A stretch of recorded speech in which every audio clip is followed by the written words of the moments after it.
kung may babalik lang ang mga nakaraan kasalukuyan, pinapaaral ako ng magulang ko. Sana medyo magandang buhay ko ngayon. Kaya lang, sabi nga nila, maraming hadlang. Una-una, kakulangan sa pinansyal. Pangalawa, medyo malayo yung school na pinapasukan namin. Tapos pangatlo, kulang din kami sa experience.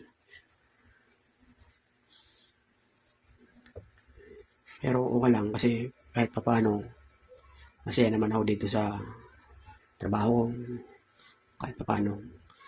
Pero di man ako nakapagtapos, babawi ako dito sa mga anak ko. Sana mag-aral sila ng buti, sikapin nila, huwag nila akong tularan kasi ang hirap ng pinagdadaanan kong ganitong trabaho. Pasalamat na lang tayo kasi kahit papaano may trabaho pa rin. Kaya para dyan sa mga ibang taong nagsusumikap mag-aral kayo.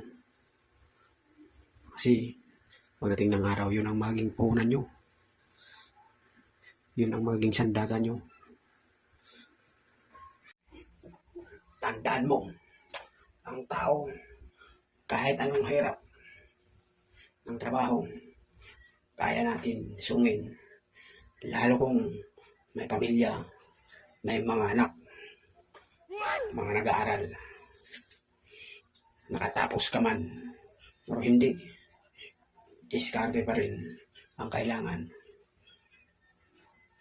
Dahil wala kainuman ang pag-angat sa buhay.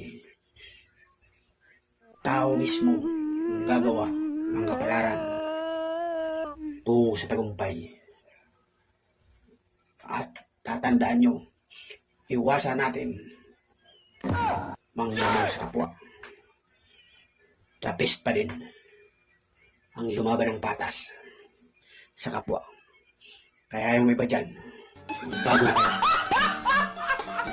Minsan, kasi pag walang-wala na tayo, kung anong may isip na natin, makasurvive lang. Pero sa ganung parte, lamang yun ng pagsubok. Parte ng pagsubok talaga yan. Kasi kung walang pagsubok, parte ng pagsubok sa atin sa taas. Minsan, may isip na lang pagkatapos paano natin nalampasan ang problema. Lahat naman tayo dumadaan sa problema. Walang tao na walang suliranin. Ang lahat ng yan, parte lamang ng pagsubok sa taas.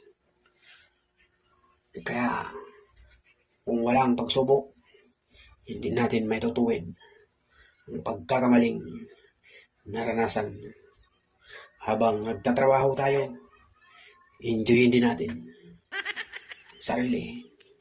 Mas piliin natin maging masaya sa bawat hamon ng buhay. Dahil ang pagiging masaya ay laking bagay sa atin. Kaya ikaw dyan, itabi mo yung stress. Tingnan mo yung hamon, umabot ka na.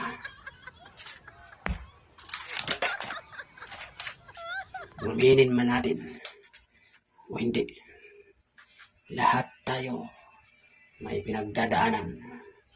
Lalo na sa panahon ngayon, mahal ang bilihin, hindi ka pa nagsasahod, pero kwintado mo na ang natitira sa'yo. Ika nga, sahod ngayon, bukas ubos na, parang dumaan lang sa kamay. Sunod na araw, balik utang na naman. Kaya mga guys, ganun lang ang buhay. Paikot-ikot lang hanggat mahilo tayo. Ganun ang kapalaran. Ang lamang lang natin is nandito pa tayo. Nabubuhay pa sa mundong ginagalawan natin.